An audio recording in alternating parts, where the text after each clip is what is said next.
Copyright disclaimer under Section 107 of the Copyright Act 1976. Allowance is made for fair use for purposes such as criticism, comment, news reporting, scholarship, and research. Fair use is a use permitted by copyright statute that might otherwise be infringing. Nonprofit, educational, or personal use tips the balance in favor of fair use.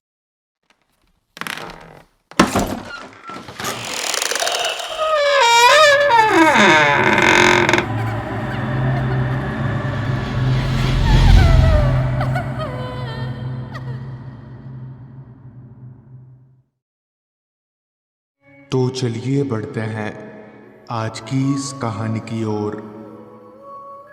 आज से 15 साल पहले मैं अपने गांव में auto चलाकर अपने घर का खर्चा उठाता था।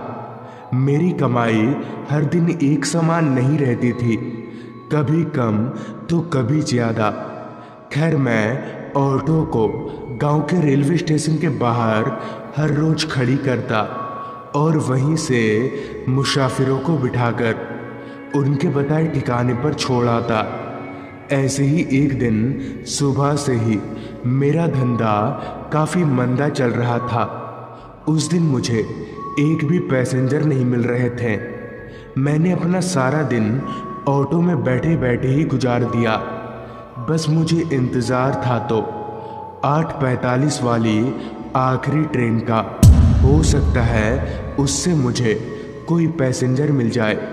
देखते ही देखते 2 घंटे बीत गए और वो आखिरी ट्रेन भी चली गई, मगर उस ट्रेन से कोई भी पैसेंजर उतरकर मेरे पास नहीं आया।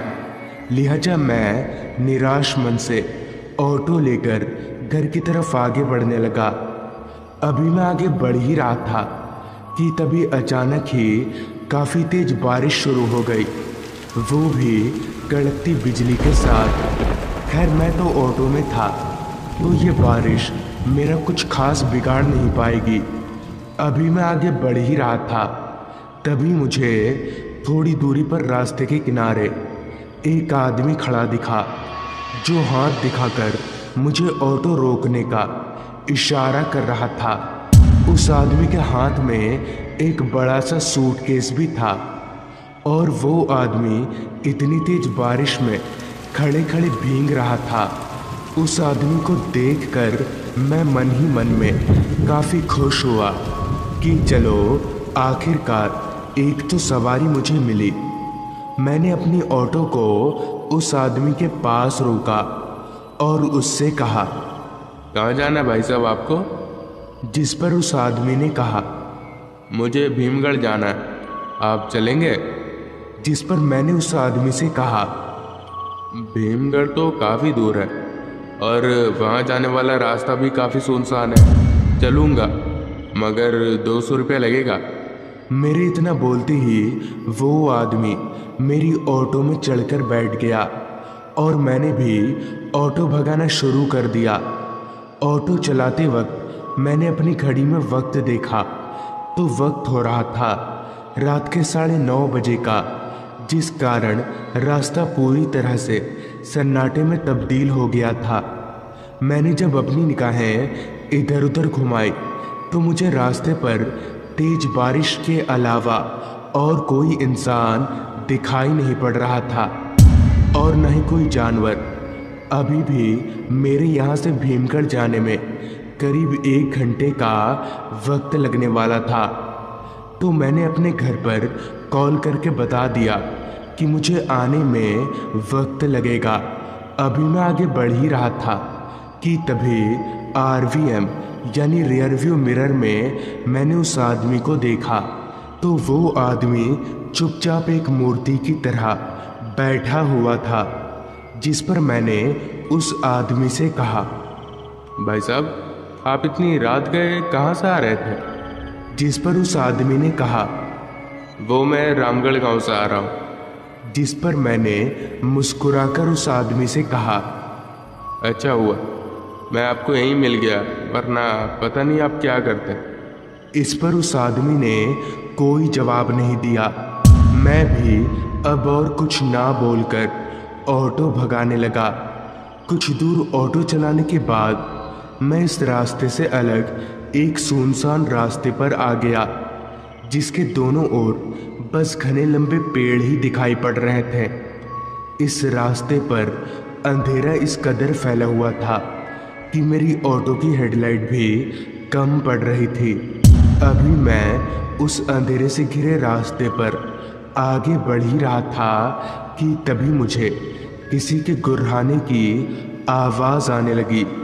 उस आवाज़ को सुनकर मैं एकदम से चौंक गया कि भला ऐसे कौन गुर्रा रहा है। अभी मैं ये सोच ही रहा था कि तभी मेरी नज़र वापस से आरवीएम पर गई तो मेरे होश उड़ गए। मेरे शरीर का सारा खून एकदम से सूखने लगा। दरअसल अभी जो गुर्राने की आवाज़ आ रही थी वो और कहीं से नहीं बल्कि मेरी ऑटो से ही आ रही थी, और गुर्राने वाला कोई और नहीं बल्कि वही आदमी था जो मेरी ऑटो में बैठा हुआ था। मगर अब उस आदमी का चेहरा पूरी तरह से बदल चुका था और अब उसका चेहरा आधा खाया हुआ था, मानो किसी ने उसे नोच खाया हो। उस आदमी को देखकर मैं डर से कपकपाने लगा कि भला मैंने ये कौन सी मुसीबत मोल ली है। अब मुझे समझ नहीं आ रहा था कि अब मैं करूं तो करूं क्या। मैं बस एक जिंदा लाश की तरह ऑटो भगाए जा रहा था कि तभी मुझे रास्ते के किनारे पर एक और आदमी खड़ा दिखा। उस आदमी को देखकर मेरी थोड़ी जान में जान आई और मुझे हल्की सी हिम्मत मिली। मैं जल्दी से ऑटो को उस आदमी के पास ले गया। उस आदमी के पास ऑटो को रोकते ही उस आदमी ने कहा, भाई साहब भीमगढ़ गांव जा रहे हैं? जिस पर मैंने अपना सिर हाँ में हिलाया तो वो दूसरा आदमी भी मेरी ऑटो में चढ़कर बैठ गया। उस आदमी के ऑटो में चढ़कर बैठने से मैं और भी ज़्यादा सहम गया कि भला इस आदमी को वो भूत दिखाई दे भी रहा है या नहीं। मैंने जब वापस से उस भूत को देखने के लिए अपनी निगाहें आरवीएम की ओर दौड़ाई तो मैं चौंक गया। दरअसल अब वो भूत मेरी ऑटो में था ही नहीं। खैर उस भूत को ऑटो में ना पाकर मैं थोड़ा खुश हुआ और थोड़ी सी चैन की सांस ली। मैंने एक बार तो सोचा कि इस दूसरे आदमी को पूरी बात बता दूं। फिर मैंने अपने मन ही मन में कहा, अगर पूरी बात बताने के बाद ये आदमी मेरी ऑटो से उतर जाए तो मैं क्या करूँगा, और आज रात भीमगढ़ गांव पहुंचकर इसी से मदद मांगकर इसी के घर में रुक जाऊंगा। खैर मैं उस आदमी को बिना कुछ बोले ही आगे बढ़ने लगा। अभी मैं आगे बढ़ ही रहा था कि तभी उस दूसरे आदमी ने कहा, भाई साहब आप भीमगढ़ गांव में रहते हैं? जिस पर मैंने कहा, नहीं मैं भीमगढ़ में नहीं रहता हूँ, मैं किसी काम से भीमगढ़ जा रहा था। अभी मैंने इतना कहा ही था कि तभी पीछे से किसी ने एक भारी सी आवाज में बोला, झूठ क्यों बोल रहे हो? उस भारी सी आवाज को सुनकर मैं पीछे देखने के लिए जैसे ही आरवीएम में देखा तो वापस से कांपने लगा और मेरा पूरा शरीर बर्फ की समान ठंडा हो गया, क्योंकि अब मेरी ऑटो के पीछे एक नहीं बल्कि 2 आदमी बैठे हुए थे। वो पहले वाला आदमी भी अब मेरी ऑटो में ही था और उन दोनों का चेहरा बहुत ही डरावना था।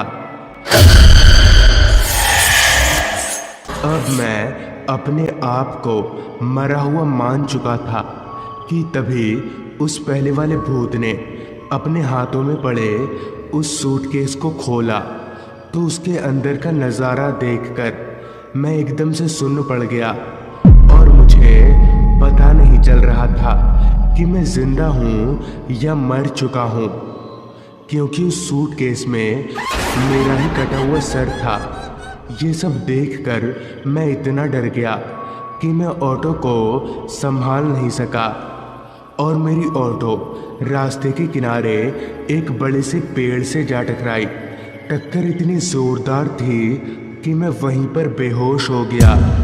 फिर जब मेरी आंख खुली तो सुबह हो चुकी थी और काफ़ी सारे लोग मुझे घेर कर खड़े थे।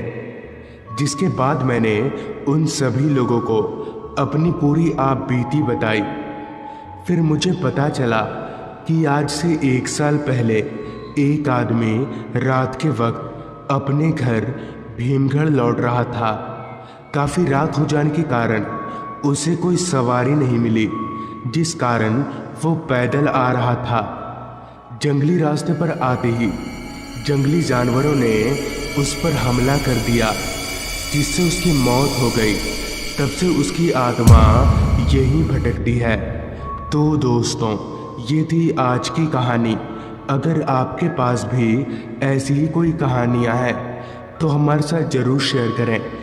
जल्द ही मिलूँगा आपसे ऐसी ही एक कहानी के साथ।